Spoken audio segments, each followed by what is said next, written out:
smartinvesting2000.com. Again, smartinvesting2000.com. Free newsletter in your email. Friday, 5 o'clock every time. All right, let's talk about financial planning. For that, we turn to our CFP, our financial planner, Harrison Johnson, talking about retirement savings rate hit record high. How do you compare? I think I compare pretty good. But I know you do. So yeah, I was surprised by this because the average 401k savings rate has hit a new high. It's up to 14.3%, which includes the employee and the employer match that you're getting. A good rule of thumb that a lot of people go to is the 15%. So at 14.3, it's very close. And I was surprised it was that high given, inflation numbers and with consumer confidence and where that's at. So wanted to bring that up. I thought it was an interesting point to bring out. And it's amazing. You mentioned 14.3%. I always wondered, too, the savings rate does include 401ks. I guess it does. In this case, it does, yeah. Mm-hmm. But I always told people, if you were to put 10% into your 401k, get the employer match, invest wisely, you're going to do pretty well.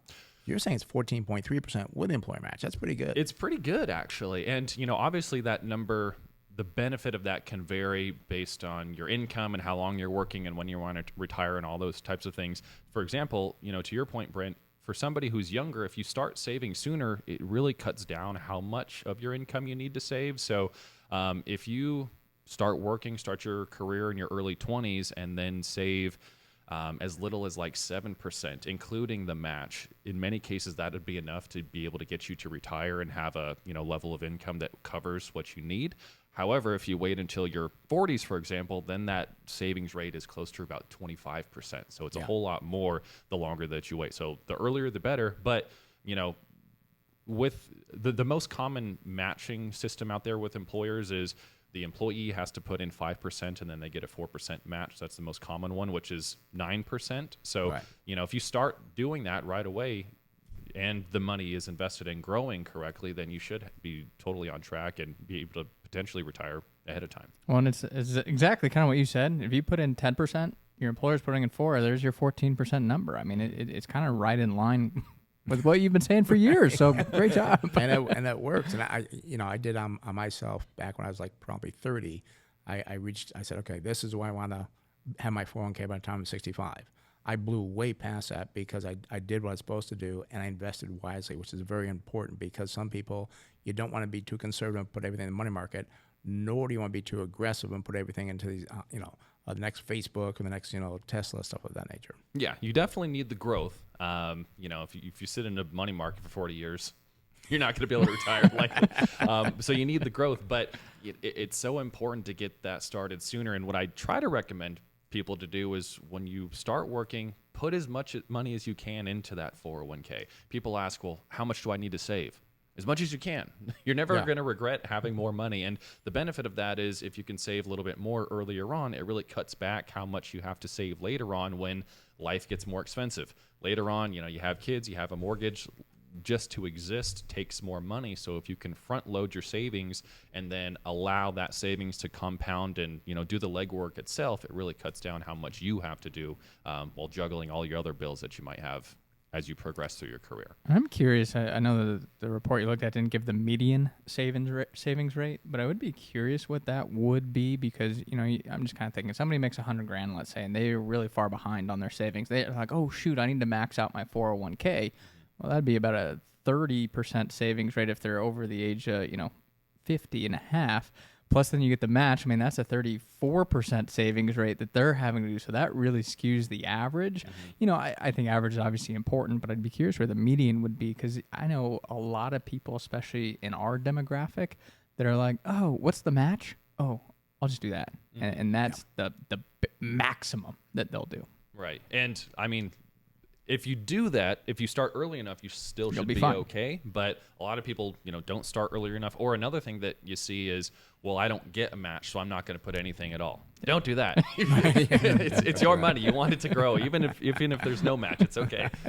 And Chase, you brought up median. That it used to be the average all the time. I'm seeing more and more analysts using the median because it's so much more telling. Yeah. Because you're right. I mean, you can have these people. The averages are putting in so much, it brings up the average. When really it's not true. The median is the one that's right in the middle, and that helps a lot. The other thing I want to say, too, was I hate when I see people doing the 401k and then they leave their employer, they don't roll it over. Oh, I'm going to take it and go on vacation. I'm going to do this. Like, gosh, I hate seeing that, or using it for other things. That's money you should never, ever touch. Yeah, we mentioned that last week in the show. Oh, did you really? Who did that? Did you do that? I know Chase would never do that. Well, not that we did it. We're just saying during the show we talked about it because it's like, I wasn't here. Well, Harrison made the bold comment that most people are stupid. I think he said that. I was like, oh. Well, and I'll clarify that what I meant by that is we see people who leave a company. Wait a minute. I think your phone's ringing right now. People want. If you leave an employer and you're not at retirement age yet, and they have some money in their 401k and they just want to withdraw it, so they pay the taxes, they pay the penalties. That is stupid. Do not do that. Having a 401k is a great thing. If you put money into it, you let it grow. That's great. It's a phenomenal tool. But I meant, and I want to clarify, is if you take the money out and pay taxes and penalties on it just because you want the cash, that is not a smart thing to do. Yeah, I try to refrain using the word stupid, but it is stupid to do that. When I want to be blunt, I'll say, yeah, that's stupid.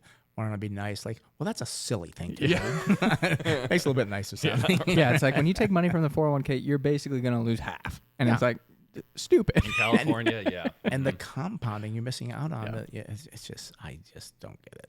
But so it doesn't take much, 10% or that 15% number with the match, or if you start early enough, it's less than that. It doesn't take a lot. I think retiring is a lot more difficult than it's made out to be, and it's because people do things like that. They withdraw money when they shouldn't. They don't save as much as they should when they should. They don't invest in the right things. But if you can be consistent through, a decent retirement can be created with a good 20 years. It doesn't necessarily take 40, 45-year career to be on track for that. You just have to be smart and, kind of do the right things along the way. Right. Be smart, not silly. Not silly, yes.